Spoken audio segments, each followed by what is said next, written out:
रोहित की दीदी समीक्षा की शादी अर्पित से हुई थी। रोहित 20 साल का था, जो कि अपना पूरा दिन मोबाइल पर ही निकालता था। कभी पबजी खेलता तो कभी यूट्यूब चलाता। एक दिन अर्पित और समीक्षा समीक्षा के मम्मी पापा से मिलने आते हैं और देखते हैं कि रोहित मोबाइल से हटने को तैयार ही नहीं है। अरे रोहित, तुम्हारी तो आईआईटी की परीक्षा है ना? तुम तैयारी नहीं कर रहे हो परीक्षा की? वो सब तो मोबाइल पर ही हो जाएगा। ये देखिए, ये है गूगल। इससे जो भी पूछो वो सब बता देता है। तो आखिर कागज क्यों बर्बाद करूं? अरे पर तुम इन प्रश्नों की तैयारी बिना लिखोगे कैसे? उसमें क्या है, ये देखिए नोटपैड, बिल्कुल कॉपी जैसा है, इसी पर कर लूंगा। हम जब तुम्हारी उम्र के थे तब हम दोस्त मिलकर प्रश्न हल किया करते थे। उससे हमारी हैंडराइटिंग की भी प्रैक्टिस हो जाती थी और समय का भी अंदाजा लग जाता था। और फिर साथ में हम एक दूसरे की मदद भी कर देते थे अगर कोई अटक जाए तो। आपका जमाना अलग था जीजा जी। अभी जमाना फास्ट और स्मार्ट हो गया है। जमाना क्या, अब तो फोन भी स्मार्ट हो गया है। समय के साथ बदलना पड़ता है जीजा जी। अब बस भी कीजिए आप, हर चीज को लेक्चर में बदल देते हैं। रोहित अच्छा कर लेता है परीक्षा में। इतने में अर्पित के सास ससुर जी आ जाते हैं हॉल में, और अर्पित इस बारे में बात नहीं करता। हालांकि अर्पित को लगता तो है कि पूरी तरह मोबाइल पर लगे रहना सही नहीं है, पर वो इस बात को और नहीं छेड़ता। ऐसे ही 2 दिन निकल जाते हैं। समीक्षा, मुझे काम से फोन आया था, मुझे वापस काम पर लौटना पड़ेगा। पर हमें आए हुए तो 2 ही दिन हुए हैं। अभी चले गए तो माँ और पापा को अच्छा नहीं लगेगा ना। अच्छा ठीक है, तुम रुक जाओ, मैं काम खत्म करके फिर लौट आऊंगा। एक काम कीजिए ना, परसों रोहित भी परीक्षा के लिए निकलेगा, आप उसी के साथ निकल जाना। दोनों वैसे भी बात नहीं करते, साथ में जाएंगे तो हो सकता है आप लोग आपस में बातचीत भी करने लग जाओ।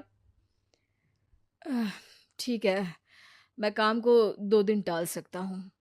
उसी रात जब सब खाना खाने बैठे थे, तो अर्पित अपने जाने की खबर बाकी लोगों को बताता है। मुझे काम के लिए वापस जाना होगा। अरे बेटा, पर अभी तो तुम आए हो, इतनी जल्दी चले जाओगे? नहीं माँ जी, समीक्षा यहीं रहेगी और मैं जल्दी काम खत्म करके वापस आ जाऊंगा। अब ठीक है, काम भी जरूरी है। वैसे कब निकलोगे बेटा? 2 दिन में। मैंने सुना है कि उस दिन रोहित को भी परीक्षा के लिए जाना है, तो कल मैं दोनों की टिकट करा लेता हूँ बुक। मेरी टिकट रहने दीजिए जीजा जी, मैं तो फोन से ही करवा लूंगा। हाँ, पर कोई दिक्कत हो गई तो? अरे कोई दिक्कत नहीं होती जीजा जी, फोन सब कर सकता है।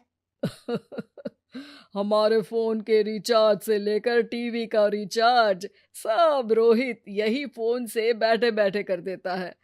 अब ये नई चीज तो हमारे समझ के परे है, पर अच्छा है कि रोहित जानता है। हमारी मेहनत इतनी कम हो गई भाई। हाँ, पर अगर टिकट नहीं मिली तो? अर्पित की बात पूरी होने से पहले ही बिजली चली जाती है।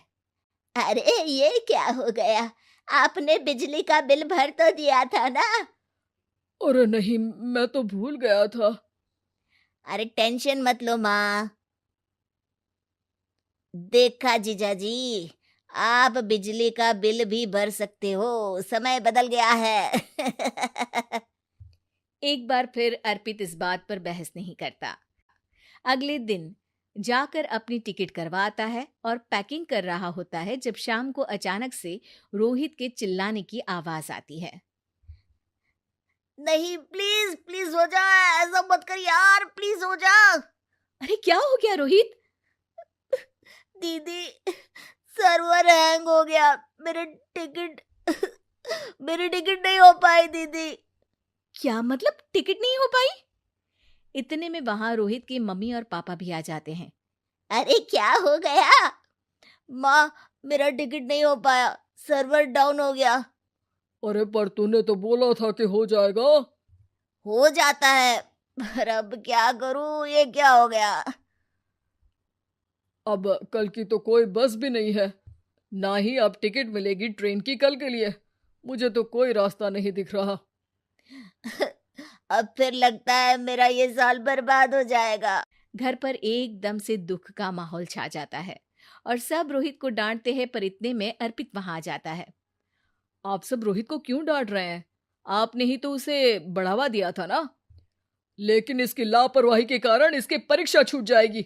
इसने तो हमसे कहा था कि टिकट हो जाएंगे। हे भगवान, अब क्या होगा?